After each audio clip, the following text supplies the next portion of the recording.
তদারকি সংস্থা বন্ধ করল ট্রাম্প প্রশাসন।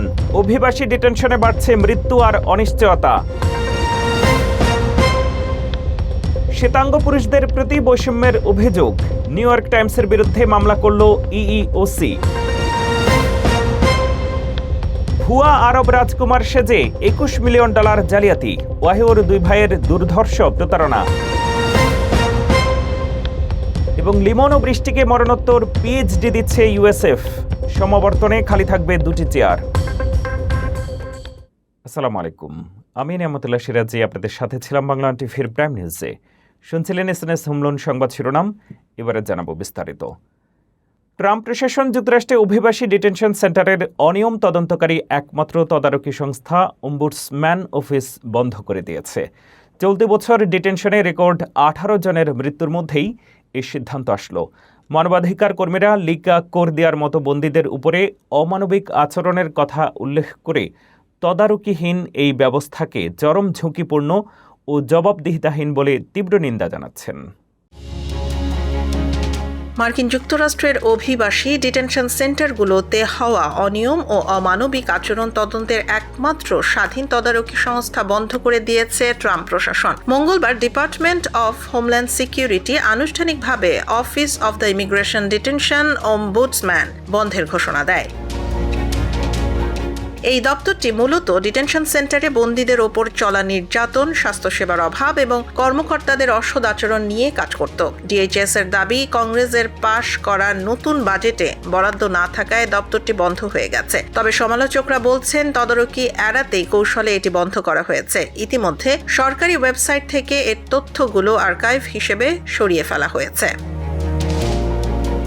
তদন্ত সংস্থাটি এমন এক সময় বন্ধ হলো যখন ডিটেনশন সেন্টারে মৃত্যুর হার রেকর্ড ছাড়িয়েছে। 2026 সালের প্রথম 4 মাসে অন্তত 18 জন বন্দী মারা গেছেন। এর আগে 2025 সালে 31 জনের মৃত্যু হয়েছিল, যা গত 2 দশকের মধ্যে সর্বোচ্চ। মানবাধিকার সংস্থাগুলোর মতে তদন্ত সংস্থা না থাকায় এই মৃত্যু মিছিল আরও দীর্ঘ হতে পারে।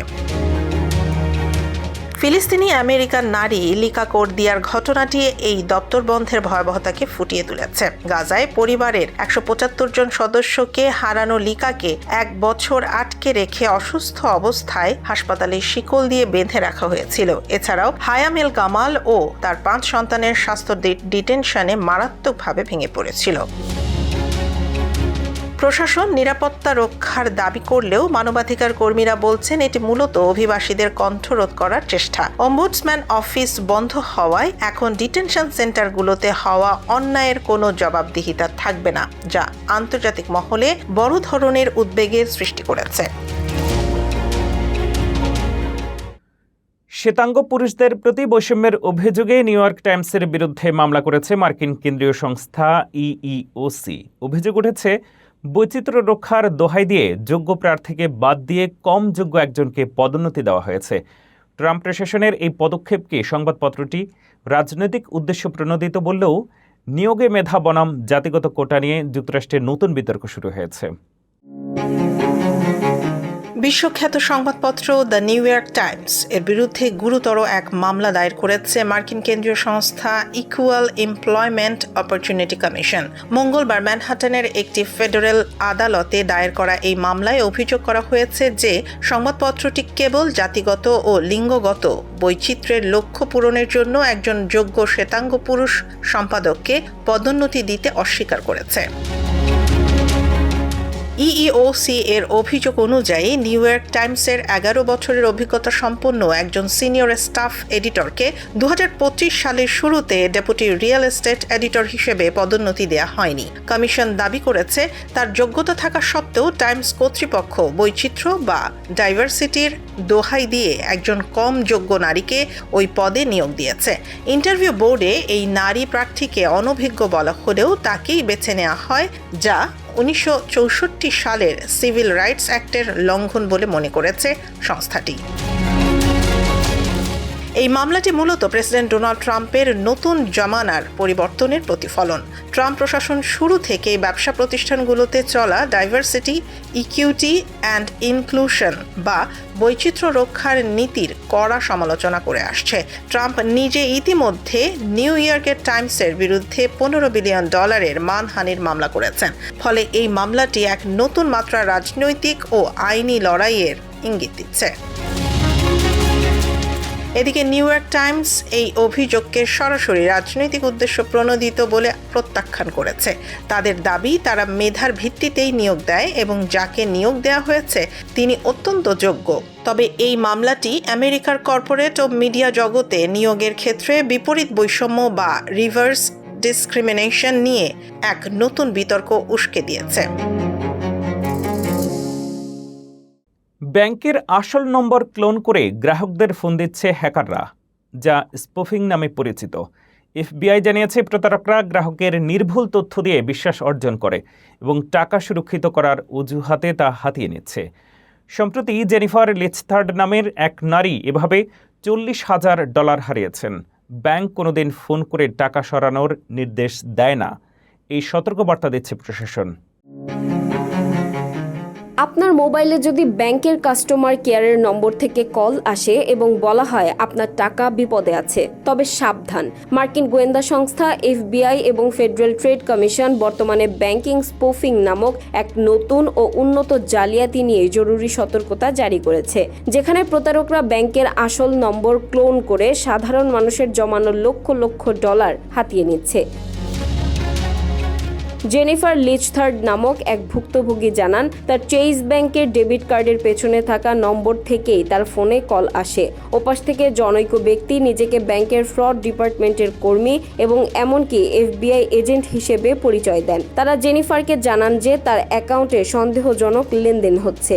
আশ্চর্যের বিষয় হলো, প্রতারকদের কাছে জেনিফারের অ্যাকাউন্টের ব্যালেন্স এবং ব্যক্তিগত সব তথ্য একদম নির্ভুল ছিল। টাকা সুরক্ষিত করার কথা বলে তাকে একটি নতুন অ্যাকাউন্টে টাকা সরানোর পরামর্শ দেওয়া হয়। সরল বিশ্বাসে জেনিফার $40,000 স্থানান্তর করার পর দিনই দেখেন তার সব টাকা গায়েব। এফবিআই এর শিকাগো ফিল্ড অফিসের বিশেষ এজেন্ট রবার্ট রিচার্ডসন জানান, অপরাধীরা ডার্ক ওয়েব থেকে গ্রাহকদের তথ্য সংগ্রহ করে। কথা বলার সময় তারা গ্রাহককে এতটাই আতঙ্কিত করে তোলে এবং দ্রুত সিদ্ধান্ত নিতে চাপ দেয় যে সাধারণ মানুষ চিন্তা করার সময় পায় না। সুজি অলগুড নামের আরেক নারী একই কায়দায় $5,000 হারিয়েছেন। চেইজ ব্যাংক এবং এফবিআই স্পষ্ট জানিয়েছে, কোনো ব্যাংক বা সরকারি সংস্থা কখনোই ফোন করে আপনাকে টাকা অন্য অ্যাকাউন্টে সরাতে বা পাসওয়ার্ড দিতে বলবে না। যদি কেউ আপনার টাকা সুরক্ষিত রাখতে ট্রান্সফার বা ক্রিপ্টোকারেন্সিতে পাঠাতে বলে, তবে বুঝবেন এটি নিশ্চিতভাবেই একটি প্রতারণা। জালিয়াতির শিকার হলে দ্রুত এফবিআই এর ইন্টারনেট ক্রাইম কমপ্লেইন্ট সেন্টারে রিপোর্ট করার পরামর্শ দেওয়া হয়েছে। সন্তানদের রক্ষায় টেক্সাসে এক বাবার অদম্য সাহসিকতার খবর এখন সামাজিক মাধ্যমে ভাইরাল। সড়ক দুর্ঘটনার পর এক যুবক সপরিবারে থাকা একটি গাড়ি ছিনতাইয়ের চেষ্টা করলে চালক বাবা পরিবারকে বাঁচাতে 10 রাউন্ড গুলি চালান। এতে হামলাকারী নিহত হলেও অক্ষত থাকে পুরো পরিবার। পুলিশের মতে এটি একটি বীরত্বপূর্ণ আত্মরক্ষার ঘটনা। এই রোমহর্ষক ঘটনার বিস্তারিত জানুন প্রতিবেদনে। সন্তানদের জীবন বাঁচাতে একজন বাবা কতটা ভয়ঙ্কর হতে পারেন তারই এক বাস্তব প্রমাণ মিলল টেক্সাসে। চোখের সামনে পরিবারকে বিপন্ন দেখে ছিনতাইকারীকে বুক চিরে 10 রাউন্ড গুলি চালালেন এক বাবা। ঘটনাটি ঘটেছে টেক্সাসের গার্ল্যান্ড এলাকায়। এক মত্ত বা অপ্রকৃতস্থ চালক সড়ক দুর্ঘটনা ঘটিয়ে একটি শপিং সেন্টারের পার্কিং লটে ঢুকে পড়ে। সেখানে একটি সাদা গাড়িতে বসা এক পরিবারকে লক্ষ্য করে সে হামলা চালায়। গাড়ির ভেতরে তখন ছোট ছোট শিশু এবং 2জন নারী ছিলেন। হামলাকারী যখন চালকের আসনে থাকা বাবাকে জোর করে গাড়ি থেকে নামিয়ে গাড়িটি ছিনতাইয়ের চেষ্টা করছিল, ঠিক তখনই শুরু হয় জীবন মরণ লড়াই। সন্তানদের আতঙ্কিত মুখ দেখে ওই বাবা আর সময় নষ্ট করেননি। নিজের কাছে থাকা আগ্নেয়াস্ত্র বের করে তিনি হামলাকারীকে লক্ষ্য করে একের পর এক 10টিরও বেশি গুলি চালান। গুলিবর্ষণ শুরু হতেই শিশুরা গাড়ি থেকে বেরিয়ে নিরাপদ আশ্রয়ে ছুটে যায়। পরে হাসপাতালে হামলাকারীর মৃত্যু হয়। প্রত্যক্ষদর্শীরা জানিয়েছেন হামলাকারী স্বাভাবিক অবস্থায় ছিল না, তবে ওই বাবার সাহসিকতার প্রশংসা করেছেন এলাকার বাসিন্দারা। পুলিশ জানিয়েছে পুরো ঘটনাটি আত্মরক্ষার আওতায় পড়ে, তাই ওই বাবার বিরুদ্ধে কোনো মামলা হচ্ছে না। মুহূর্তের সিদ্ধান্তে নিজের পরিবারকে নিশ্চিত মৃত্যুর হাত থেকে ফিরিয়ে আনলেন এই বাবা। টেক্সাসের এই ঘটনা আবারও মনে করিয়ে দিল, পরিবারের সুরক্ষায় একজন বাবার চেয়ে বড় ঢাল আর কেউ হতে পারে না। নিউ ইয়র্কের প্যাডি ক্যাব চালকদের দৌরাত্ম্য এবং পর্যটকদের কাছ থেকে অতিরিক্ত ভাড়া আদায় বন্ধে নতুন আইন আনতে যাচ্ছে সিটি কাউন্সিল। মিটারে ভাড়া নির্ধারণ এবং তদারকি বাড়ানোর এই প্রস্তাবে সমর্থন জানিয়েছে Times square alliance. Mayor Mamdani প্রশাসনের কাছে দাবি উঠেছে, প্যাডি ক্যাব শিল্পকে শৃঙ্খলায় এনে পর্যটকদের হয়রানি থেকে মুক্তি দিতে হবে। নিউ ইয়র্ক সিটির প্রাণকেন্দ্র ম্যানহাটনের মিড টাউন এবং টাইমস স্কয়ার এলাকায় পর্যটকদের পকেট কাটা এবং বিশৃঙ্খল প্যাডি ক্যাব চালকদের দৌরাত্ম্য বন্ধে কঠোর আইনি পদক্ষেপ নিতে যাচ্ছে সিটি কাউন্সিল। পর্যটকদের কাছ থেকে অবিশ্বাস্য পরিমাণ ভাড়া আদায় এবং শব্দ দূষণের অভিযোগের প্রেক্ষাপটে এই উদ্যোগ নেওয়া হয়েছে। সম্প্রতি অনেক পর্যটক অভিযোগ করেছেন যে সামান্য দূরত্বের যাত্রায় তাদের কাছ থেকে $500 থেকে $1000 পর্যন্ত ভাড়া আদায় করা হয়েছে। জার্মানি থেকে আসা এক পর্যটক রেজিনা আইনগার বিস্ময় প্রকাশ করে বলেন, এই ভাড়া অবিশ্বাস্য। এত টাকা দিয়ে প্যাডি ক্যাব চড়ার কোনো মানে হয় না। শুধু ভাড়াই নয়, উচ্চ শব্দে গান বাজিয়ে ব্রডওয়ে থিয়েটারের পারফরমেন্সে ব্যাঘাত ঘটানোর মতো অভিযোগও উঠেছে এই চালকদের বিরুদ্ধে।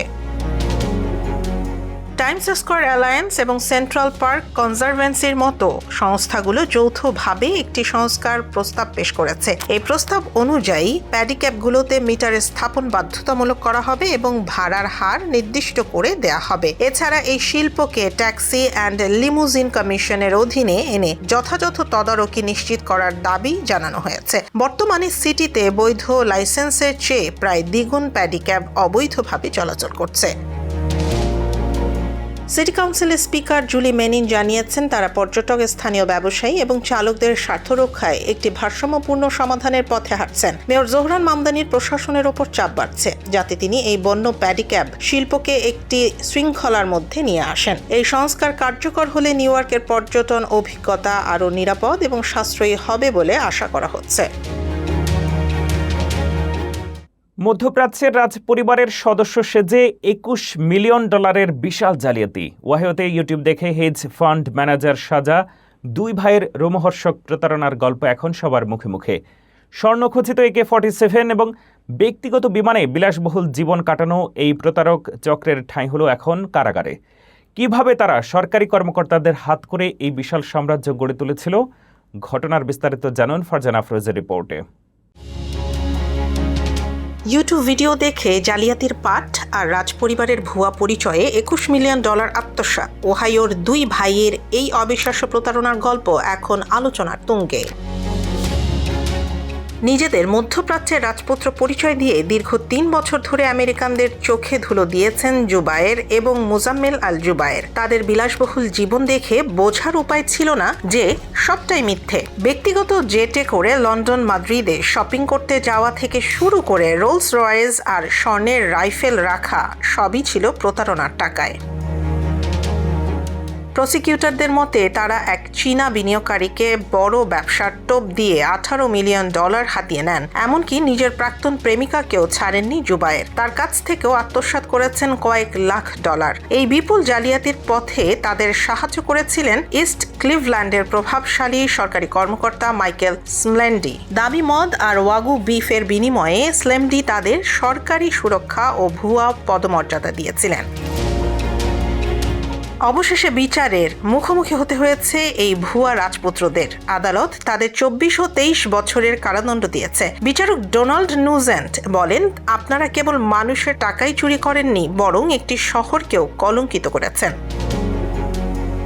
বিলাসী জীবনের নেশায় মানুষের সাথে বিশ্বাস ভঙ্গ করে শেষ পর্যন্ত অন্ধকার কারাপ্রকোষ্ঠই হলো তাদের নতুন ঠিকানা। জালিয়াতির মাধ্যমে গড়া রাজপ্রাসাদ তাসের ঘরের মতোই ভেঙে পড়ল। চিকিৎসা সেবায় বিপ্লব ঘটাতে এবার আকাশে উঠছে ড্রোন। যুক্তরাষ্ট্রের মিজুরিতে শুরু হয়েছে এমন এক ড্রোন প্রোগ্রাম যা গ্রামীণ এলাকায় জরুরি রক্ত এবং ল্যাবের নমুনা পৌঁছে দেবে চোখের পলকে। বিশেষ করে দুর্গম এলাকা যেখানে দ্রুত চিকিৎসা সরঞ্জাম পৌঁছানো কঠিন, সেখানে এই প্রযুক্তি হয়ে উঠবে প্রাণ রক্ষাকারী। Missouri university of science and technology এবং একটি ড্রোন কোম্পানি যৌথভাবে এই পরীক্ষা চালাচ্ছে। এই ড্রোনগুলো ঘন্টায় প্রায় 100 মাইল বেগে উঠতে পারে। স্প্রিংফিল্ড থেকে সেন্ট লুইস পর্যন্ত বিস্তৃত রুটে এই ড্রোনগুলো ব্যবহার করা হবে। গবেষকরা জানিয়েছেন, ল্যাবের নমুনা বা অঙ্গ প্রতিস্থাপনের মতো জরুরি কাজগুলোতে সময় বাঁচানোই এই প্রকল্পের মূল লক্ষ্য। অনেক সময় গ্রামীণ হাসপাতাল থেকে নমুনা সংগ্রহ করতে দেরি হলে রিপোর্ট পেতে 1 সপ্তাহ পর্যন্ত সময় লেগে যায়, যা ড্রোনের মাধ্যমে কয়েক ঘন্টায় নামিয়ে আনা সম্ভব। এই গ্রীষ্মেই আনুষ্ঠানিকভাবে এই ড্রোন সার্ভিস শুরু হতে পারে। নৃশংস হত্যাকাণ্ডের শিকার মেধাবী 2 বাংলাদেশি পিএইচডি শিক্ষার্থীকে সর্বোচ্চ সম্মান জানাচ্ছে university of south Florida. Jamil Ahmed Limon এবং নাহিদা সুলতানা বৃষ্টি, যাদের অকাল মৃত্যুতে শোকাতুর পুরো দেশ, তাদের মরণোত্তর ডক্টরেট ডিগ্রি প্রদানের ঐতিহাসিক সিদ্ধান্ত নিয়েছে বিশ্ববিদ্যালয় কর্তৃপক্ষ। আগামী 8 মে বিশ্ববিদ্যালয়ের সমাবর্তন অনুষ্ঠানে 8000 শিক্ষার্থীর উপস্থিতিতে এই সম্মাননা প্রদান করা হবে। সমাবর্তনের প্রতিটি পর্বের শুরুতে তাদের স্মরণে পালন করা হবে 1 মিনিট নীরবতা। 353 জন ডক্টরেট ডিগ্রিধারীর মাঝে লিমন ও বৃষ্টির স্মরণে রেগালিয়া সহ 2টি খালি চেয়ার রাখা হবে, যা তাদের অভাবকে মূর্ত করে তুলবে। 5 মে মিয়ামি বাংলাদেশ কনসুলেটকে চিঠির মাধ্যমে এই আনুষ্ঠানিক ঘোষণা দেয় কর্তৃপক্ষ। এদিকে আজ দুপুর 2টায় টাম্পায় নাহিদা বৃষ্টির প্রথম জানাজা অনুষ্ঠিত হয়েছে। আগামী 9 মে সকালে দুবাই হয়ে তার মরদেহ ঢাকায় পৌঁছানোর কথা রয়েছে। মেধাবীদের প্রতি বিশ্ববিদ্যালয়ের এমন শ্রদ্ধা প্রদর্শনের ঘটনা এক অনন্য নজির সৃষ্টি করেছে। প্রাইম নিউজে পরবর্তী প্রাইম নিউজ দেখার আমন্ত্রণ জানিয়ে শেষ করছি এখানেই। এতক্ষণ সাথে থাকার জন্য ধন্যবাদ।